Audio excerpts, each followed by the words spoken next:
관심이 있었기 때문에 제가 미디어 아트라는 세계에 들어왔거든요. 그런 의미에서 그러니까 컨템포러리 아트라는 말이 동시대 예술이라고 예, 저는 마정현이고요. 예, 저를 뭐라고 소개해야 될지 아직도 잘 모르겠을 때가 많아요.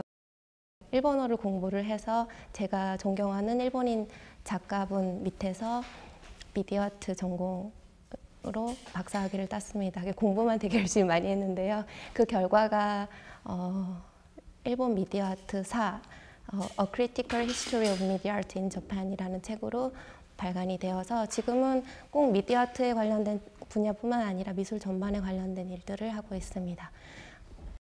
그게 저의 이번 프로젝트에 관여했을 때 제가 처음에 고장난 백남준의 작품과의 대화라는 주제로 작품을 골라보고 싶다고, 이렇게 전시를 구성해보고 싶다고 생각을 했던 이유도 저한테 있어서 백남준이라는 존재가 무척 크기 때문입니다. 퍼머넌트 컬렉션이라고 하나, 영구 소장된 작품, 그것도 특히나 벽면에 설치되어 있는 거대 작품은 그 미술관에 들어가는 사람들한테 어떤 기본값, 디폴트의 값으로 작용을 한다고 생각을 했어요. 그래서 가능하다면은 그 부분을 살려서 어떻게 구성을 해보고 싶었는데 몇 가지 변수가 생겼습니다. 첫 번째 변수는 백남준 씨의 작품은 그대로 고장난 채로 있을 줄 알았는데 수리 중이라는 거예요. 그래서 첫 번째는 수리 중이라는 것. 두 번째는 고치기는 고치는데 비엔날레 도중에는 벽면을 세워서 그 작품을 볼 수 없게 전원을 꺼놓는다라는 두 가지 변수가 제가 처음에 생각했던 것과 달랐습니다. 꺼진 텔레비전으로밖에 안 보일 수 있는 작품을 이렇게 노출시키지 않으면 안 되는 이유는 무엇인가? 그러니까 즉 컬렉션, 백남준이라는 작가의 작품을 미술관이 갖고 있다는 게 미술관에 있어서 어떤 의미인가를 그걸 보면 생각하고 싶지 않아도 생각하게 된다는 점이 저는 그 꺼진 상태, 고장난 상태 백남준 씨의 작품과 굉장히 흥미로운 부분이라고 생각을 했었습니다.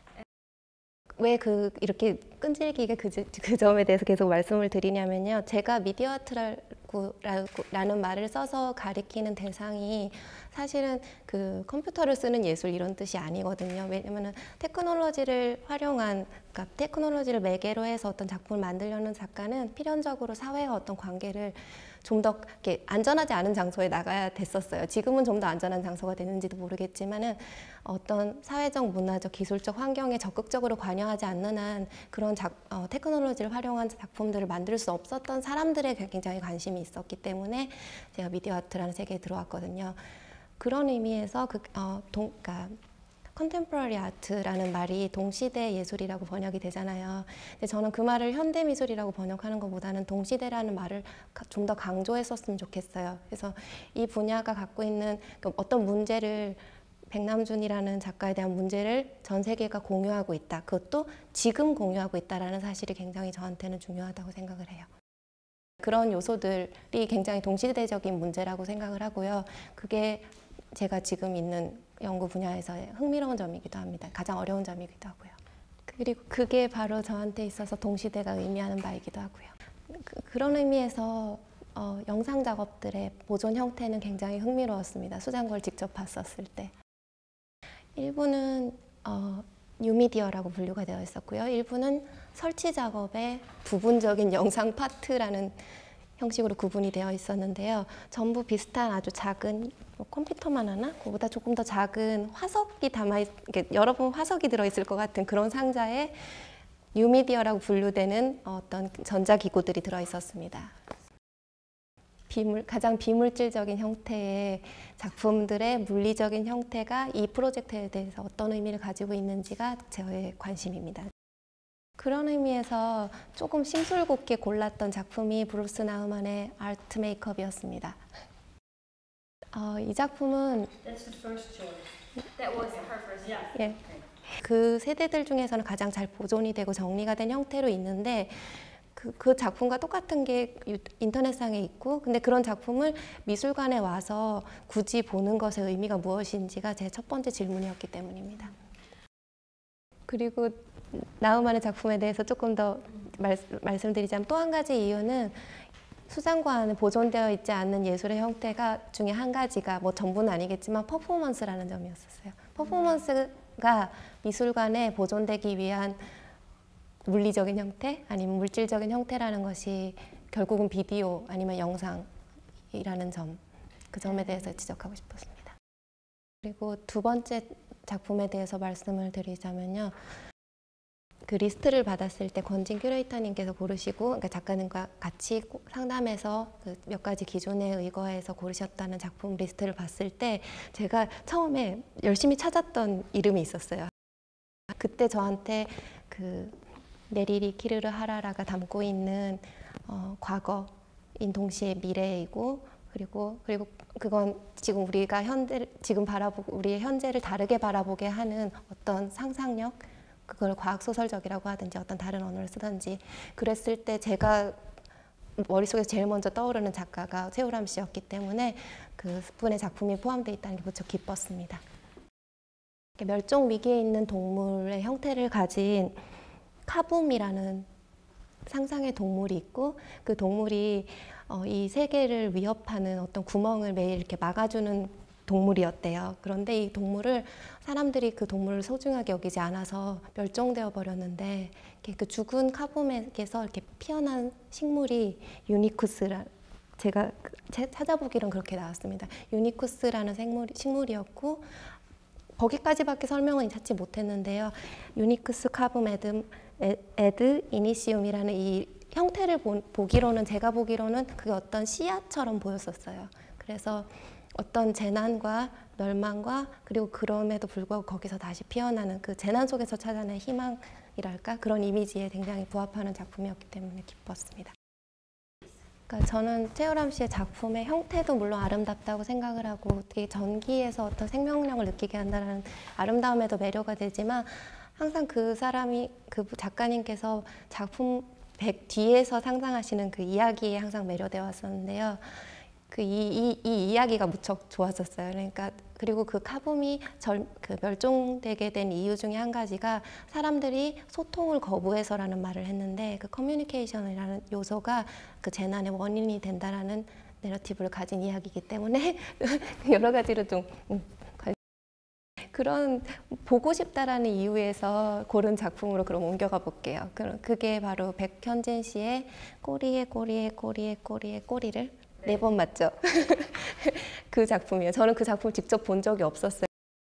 제가 그 포기한 주제, 포기했지만 사실은 포기하지 않은 그 고장난 백남준과의 대화라는 주제를 어떻게든 연장시킬 수 있는 작품을 생각하면서 이렇게 작품 리스트를 봤을 때, 직접 본 작품도 아닌데 괜히 그런 생각이 들었어요. 이 작품이라면은 그 대화를 이어가 줄 수 있지 않을까라는. 그 이유는요, 그러니까 본인에 대한, 그러니까 역시나 백현진 씨라는 아티스트에 대한 신뢰감이 앞섰어요. 그러니까 이거는 굉장히 논리적인 선택이 아닌데요. 죽은 작가의 고장난 작품과 커뮤니케이션을 하기 위해서는 조금 샤먼에 가까운 아티스트의 힘을 빌리지 않으면 안 될 것 같은 생각이 들었는데, 제 안에서의 백현진 씨의 이미지는 그렇습니다. 한국인의 작가가 일본의 패전을 불러일으킨 원자력 폭탄을 소재로 작품을 만들고, 더구나 그 과정에서 북한을 개입시키는 그런 프로세스를 거쳐서 어떤 작품을 만든 작품이 처음에는 선정되었었다는 얘기를 들었을 때, 그럼 한국의 트라우마는 어떤 형태를 가지고 있을까라는 생각을 그 작품을 보면서 생각했을 때, 그 질문에 가장 대응할 수 있는 작품이 노순택 씨의 작품이 아닐까 생각을 했습니다. 재난의 형태, 재난의 이미지를 어떻게 상상할 수 있을까라고 생각을 했는데, 한국에서 가장 큰 재난은 아마 지금 이 순간 일어나도 이상하지 않을 전쟁일 거예요.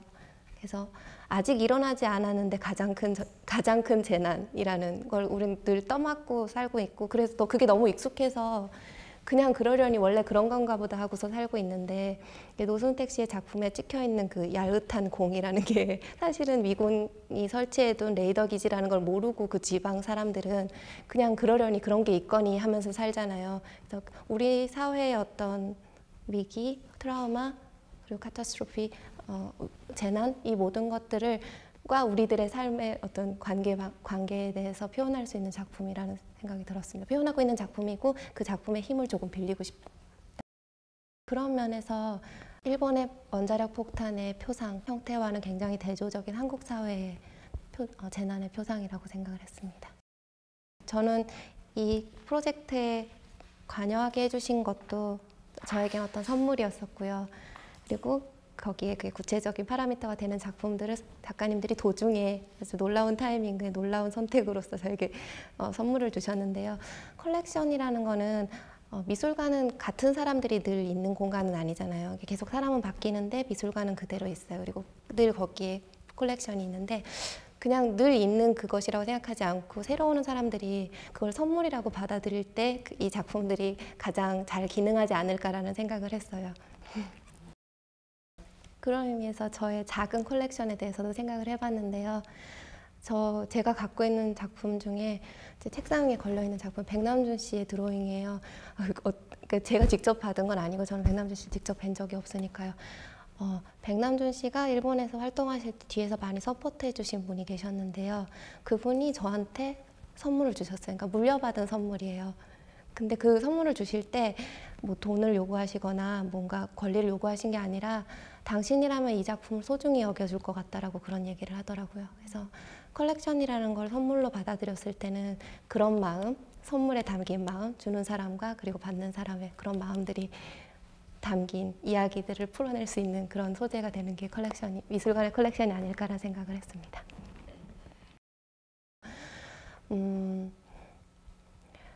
작품들을 보면서 그게 컬렉션을 통해서 어떤 이야기를 읽어낼 수 있는 이유는 미술이 사회 안에서 어떤 역할을 하느냐, 거기 미술 작품이라는 형태를 가지고 어떤 시간이나 기억이 미술관에 이렇게 보존되어 가는 그런 그 역할만큼은 아마 미래에도 변하지 않을 거라고 생각을 해요. 그러니까